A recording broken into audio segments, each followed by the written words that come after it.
What's going on? Okay, so today, let me get a sip of this.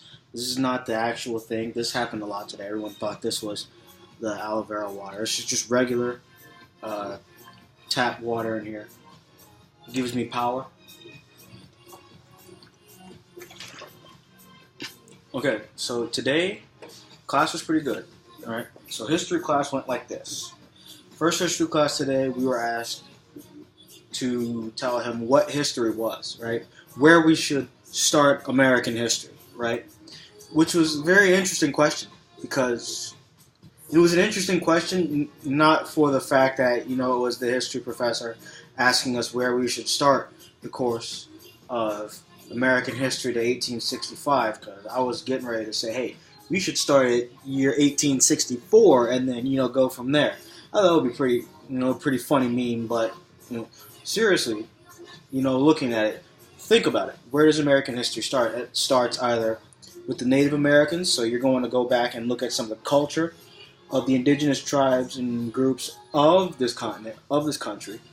Or, number two, you'd be looking at the Spanish explorers, the European explorers who came over and started to discover different parts of the Americas. You have the French going to Canada, right, in North America. You have the French going to Canada, North America. You have the Spanish going to South and Central America, right? And you have the Europeans coming over to, North America. And you also have the Spanish colonies in Florida and other parts of North America as well. Let's not forget that.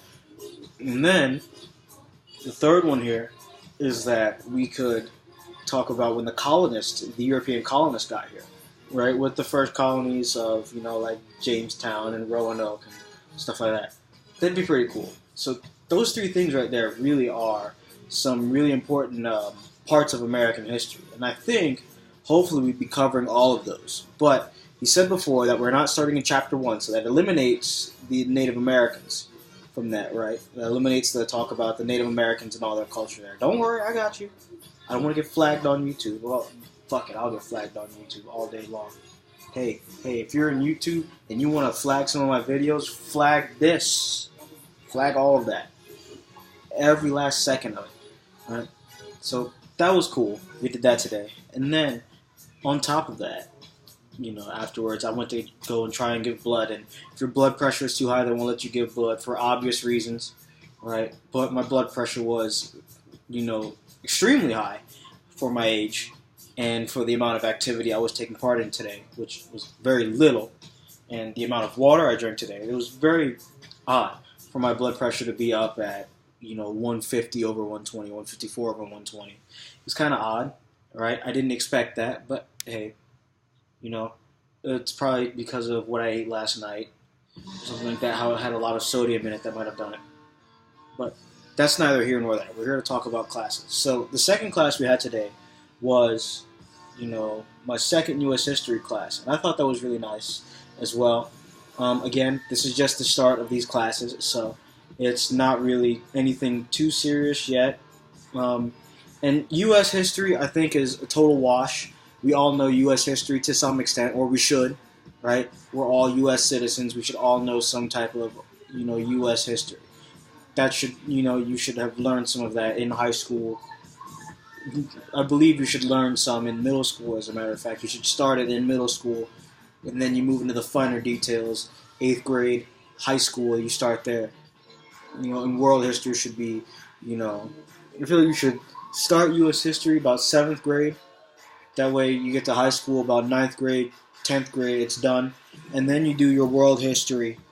You do your world history in 6th grade, and then maybe you get reintroduced to it again in high school, should you choose to take world history. And then, everyone should be required to take government. But I digress, right? So today in my world history, this is world history 1865 to the present, right? And that's part of my major. I'm taking 2 history classes because I have other history classes I need to take for my major. So I want to make sure I get all of those done. That way I can hurry up and graduate out of here in the next fall. That'd be pretty nice. I'd like to think. 3 semesters left? Anyways, so today we talked about in my History 112 class, right? The start of industry and everything. My eye is like really itchy, right? Because I swatted a bee today and I think I would rub my eye afterward. But big business, not big business really, but big industrialization. That's the one. Not big business, big industrialization.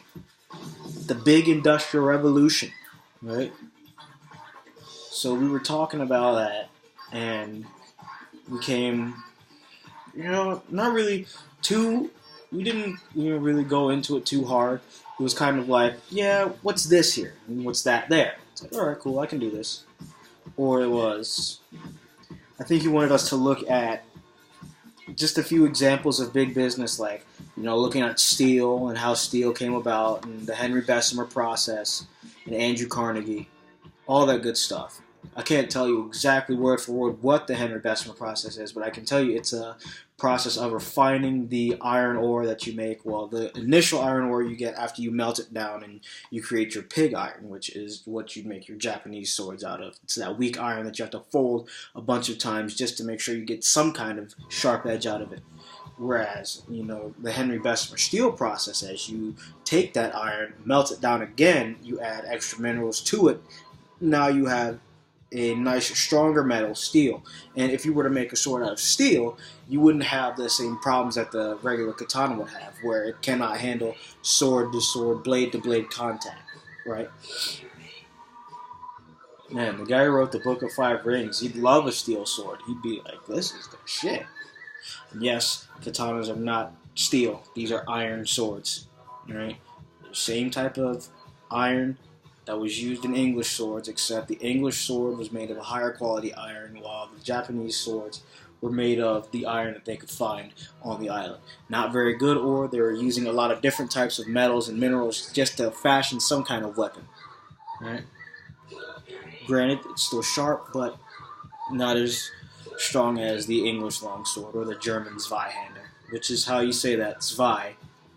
Anyways, we talked about, big business and some of the components that you need for industrialization in your country, right? So, for example, you need a transportation system. You got to get this stuff moving around, right? You need, you need labor, right? And your labor can come from immigrants or it can come from people who are working farms now, who want more money, who want better jobs, so they're coming to the factories. Right? You're also going to need a place to house these people, and particularly you want to house them closer to the factories where they'd be working at, or the mills they'd be working at. That way, you can have them live nearby, so you have very easy access to labor, and because they live so close, you don't have to pay them as much to compensate for their travel. And generally, you want to have people who are coming from these jobs where they just want anything other than agriculture. It's like they want a quick turnaround, so you pay them, not a lot, but it's still a quick turnaround, whereas opposed to waiting all these months for your crops to grow in and maybe getting paid if you have a good year, right? Versus, hey, you're getting paid every 2 weeks, right? And then you want to have some type of communication. You want to be able to, find out what your consumer needs in this area when you're all the way over here, right? So instead of having the fucking Pony Express, check out this Telegraph, right? Put the Telegraph going across the whole country, right? Make a call all the way from here and make that call go all the way downtown over here, right? And then it's like, hey, I need some shit over here. It's like, no worries. And you send it over to them. You're going to send it over there by railroad. Right? And you need railroads, you need some kind of big transportation that can carry things in mass. You want to be able to carry a lot of shit and not a lot of time. That way you can get stuff over there really fast and people are like, damn, this is really cool. Let me get some more of that shit. And that's how you make your money. Right? An important thing to remember though, when you're in business, right, you want to worry more about your costs. You worry about your costs and the profits will take care of themselves, right? And that was kind of the big thing we were doing in History 112 today. We're just talking about, how history and all that stuff, it turns around how business was starting off and how the Industrial Revolution, took off in America. That was really cool. And then art class came. For the start of art class, it wasn't really even an art class. like if you've had English in high school, or you're taking English 111 in your community college or Core 111 as you have it, or Core 101 or some shit like that. We started an art class off like that. So 2 days we didn't talk about art until like the end. For 2 whole days almost, well, a day and a half, we didn't even talk about art in the art class. We talked about the syllabus, and then we talked about how to write. That was the beginning half of art class. Here's how you write a paper, nerd. You've been in college how many years? 3? Well, here's how you write a paper, shithead. You've never written a paper before. It's like, no, I've never written a paper before, actually. No, I don't know how in-text citations work. Please, waste more of my time and money telling me how in-text citations work, because I definitely paid for that when I signed up for an art class. Nice. Fucking shit. We did talk about art, and a big question she asked was, what is art? Now, everybody did the whole thing where, you're new to a class, so nobody answers the question. So I just thought I'd bring it to you guys.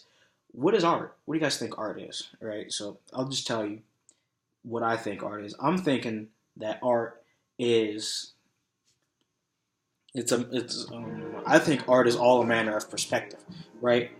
It's the visual.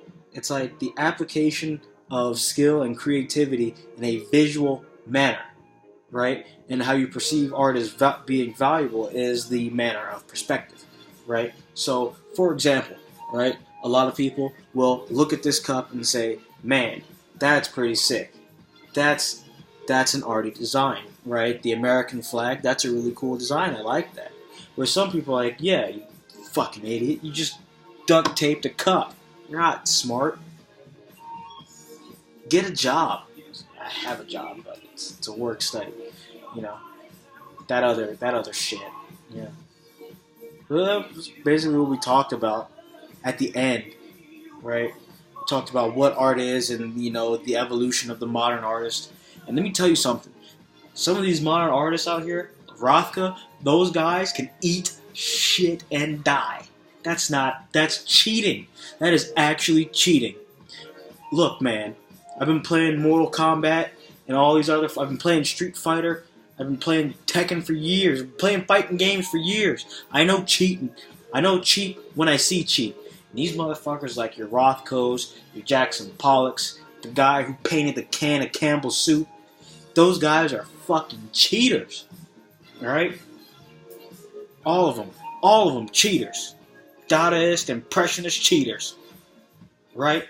It's like, well, Jackson Pollock and Rothko are not impressionists.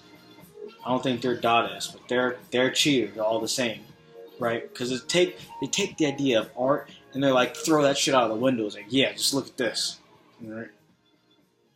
And I get the idea. You want to use color. You want to use like coloring, whatever it was she said it was. I forgot what it was called.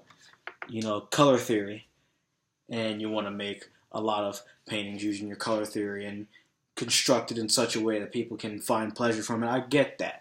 But eat shit. That's cheating. Isn't that cheating? Look a Rothko painting up. Look a Jackson Pollock painting up. Right? And then after you do that, look up a Claude Monet painting up. All right? Then look at a Salvador Dali painting. Look up a Dali painting. There we go. That's his name, Dali. Salvador Dali. Look at one of those, right? And then compare those two groups, and you tell me which one is art, right? Jesus Christ. And then we talked about the traditional genres of art. So history is like a painting of like some historical thing or a mythical scene, right, that happened in mythology. You have the landscape. So like you want to take a painting of all that shit. Or you want to look outside your house and you want to take a painting of like the road in front of your house or like your yard. That's a landscape. A portrait, just like it's like paint a picture of yourself. Still life is like someone's running and they stop in place while they're running and you paint that shit. Or there's a genre painting where it's like, hey, paint this shit here. right? And that was kind of today, you know. And then afterwards, you know, finished class. I finished, I think, 3 weeks worth of art homework, and I need to go to the bookstore and get a card to do my history homework for my History 111 class, which is kind of bunk, right? Because if the 112 class doesn't use that thing to dole out homework assignments, I feel like the 111 class should. But I don't know. That's why I'm not a professor. They are. And that's why colleges have the money. And I'm just, you know, butthurt. Anyways, thanks for hanging out with me. Don't forget, you look those paintings up, and I'll get butthurt about them. Alright? Thanks for watching. The For Honor video is uploading. It's uploading through my iMovie. So that's been taking some time. I've been having to restart it. So hopefully it'll be up there soon. So that's been that. Otherwise, today was pretty great. Didn't give blood. I ate. You know, I saw a lot of people on campus today that know me. And some girl said hi to me today. I don't know her. I don't know these people that come by. They see me, like, hey, what's up? I'm like, oh, hey. And then I turn and I'm like, I don't know who the fuck that is.